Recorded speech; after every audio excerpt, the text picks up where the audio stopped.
In sports, there's talk about performing in something called the zone, which is desired for many reasons. Today, I'm going to address the following.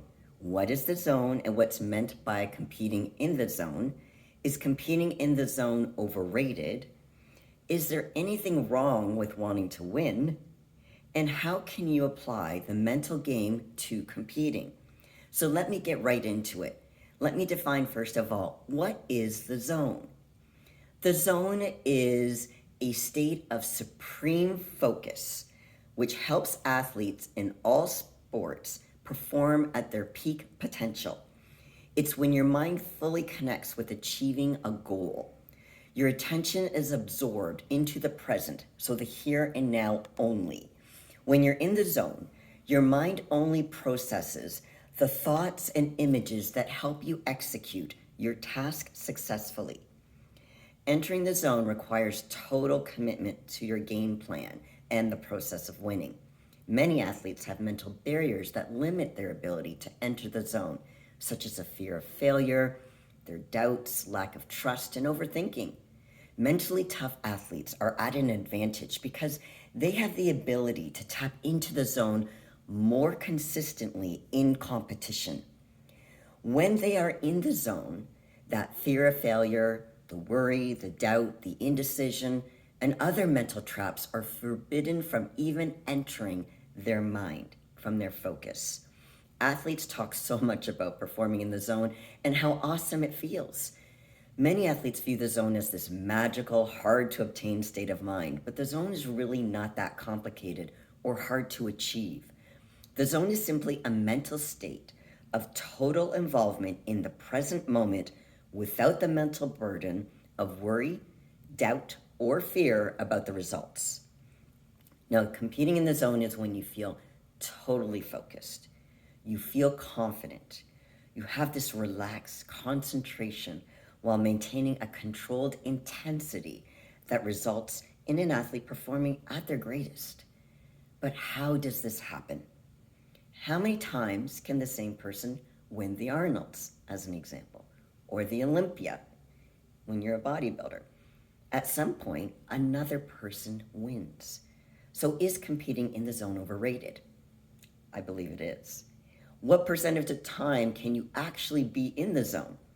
To expect to perform at your peak each and every show is not realistic, as the body doesn't always respond the same way for every show. And life has a way of throwing us curveballs. The only thing you have to ask yourself is, did I give myself the best opportunity for success? It's often suggested that you don't have control over what goes around you. You only have control over how you choose to respond it. You control the controllables. So like many athletes, bodybuilders tend to focus on the end result. This is not something we have control over. Now, we can influence it with a strong work ethic, both inside and outside of the gym, but it takes more than that. So when you're competing against the best, it's not about dominating. You cannot be number one every single time. Sometimes bodybuilders want that perfect performance, to dominate, to be in the zone. They become consumed with peaking. What happens if your peak week, the day before and or the day of the show, your body isn't responding the way you expected? Do you throw in the towel? Absolutely not. It's about having a good, bad day.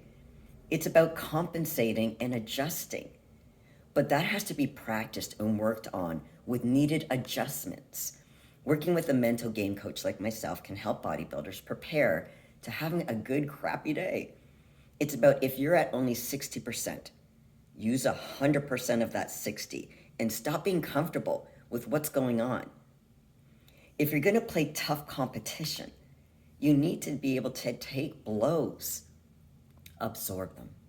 And you have to learn how to bounce back and be resilient. Peak performance is being comfortable when you feel uncomfortable. Controlling yourself before you can control your performance, and being ready when the shit hits the fan. So, is there anything wrong with wanting to win? Well, the goal of any sport is to win. And there's nothing wrong with that. But then the issue becomes focusing on winning, where the focus should be on what it takes to get there. What do I need to do to win? There's no guarantees, but give yourself the best chance for success. You need to be in control of yourself before you can be in control of your performance. So focusing too much on the results can result in personal judgments about yourself, as well as potential judgments from other people. When things don't go according to your expectations, you can become frustrated, lose focus, make mistakes, dwell on those mistakes, lose confidence, and have trouble adjusting. Remember where you have control, in the here and now. So how can you apply the mental game to competing? The foundation of the mental game is you have to take responsibility for what is happening and what you have control over. Again, you don't have control over what goes around you. You only have control over how you choose to respond to it. How you deal with it, that's your decision. Self-control leads to body control, which leads to skill control. Mental toughness is a skill that can also be applied to life. Whether you would like to learn how to apply the mental game to your preparation for a competition or for life, contact me so I can help you learn how to focus while distractions are present, how to come back from errors, how to deal with the unexpected, how to keep your mind clear, and how to use anxiety to sharpen your sword going into battle. I hope you've learned something from this video, and if so, please give it a thumbs up and leave me a comment below of what resonated with you.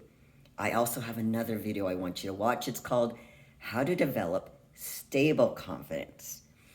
And if you've not subscribed to my channel, please do so. If you have any questions or ideas for future videos, please comment below. Thanks for watching. Have a great day, everyone. Take care and remember to keep your mental game on.